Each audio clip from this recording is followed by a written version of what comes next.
Hello everyone, আজকে আমি তোমাদের সাথে শেয়ার করব আমার লাইফের first get ready with me. Ghatshila ট্যুরের প্রথম দিনে আমি কিভাবে রেডি হয়েছিলাম আজকে সেটাই তোমাদের সাথে শেয়ার করব। তো ঘাটশিলাতে ফার্স্ট দিন আউটিংয়ের জন্য আমি এরকম পিঙ্ক কালারের ওপরে একটা ফ্লোরাল প্রিন্টেড ড্রেসটা চুজ করেছিলাম, আর এই ড্রেসটার লেন্থ হচ্ছে হাঁটুর একটু নিচ অবধি। তো এবার চলো তোমাদের সাথে শেয়ার করব যে কিভাবে মেকআপটা করলাম। মেকআপের ফার্স্টেই তো আমি স্কিন কেয়ার করে নিয়েছি, আর স্কিন কেয়ারের জন্য ফার্স্টেই ইউজ করে নিয়েছি একটা জেল বেস ময়শ্চারাইজার। এটা ল্যাক্টোক্যালোমাইনের একটা জেল ময়শ্চারাইজার। তারপরে সানস্ক্রিন ইউজ করেছি জয়ের SPF 50 সানস্ক্রিন। রোদে বেরোই বা না বেরোই বা ঘরেই থাকি, সানস্ক্রিনটা কিন্তু মাস্ট। তারপর লিপসটাকে একটু ময়শ্চারাইজ করে নেবার জন্য আমি ব্লু হেভেনের একটা লিপ বাম ইউজ করে নিয়েছি। এই লিপ বামটা বেশ ভালো একটা হালকা টিন্ট দেয়।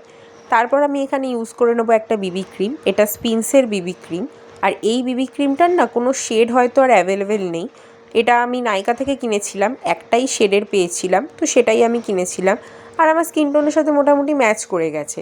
আমি ফাউন্ডেশন খুব একটা ইউজ করতে পছন্দ করি না, তাই আমি সবসময় বিবি ক্রিমটাই প্রেফার করি। তারপর আমি কম্প্যাক্ট দিয়ে পুরো ফেসটাকে ভালো করে সেট করে নেব। এটা হচ্ছে বায়োটিকের কম্প্যাক্ট, আর আমার শেড নাম্বার হচ্ছে স্যান্ড। কম্প্যাক্ট দিয়ে ভালো করে ফেসটা সেট করার পর আমি ব্যাক ক্যামেরাতে আইলাইনার আর ব্লাশটা ইউজ করে নিয়েছিলাম। তারপর এরকম একটা ডার্ক ব্রাউন শেড নিয়ে খুব হালকাভাবে ঠোঁটে লাগিয়ে নিয়েছি।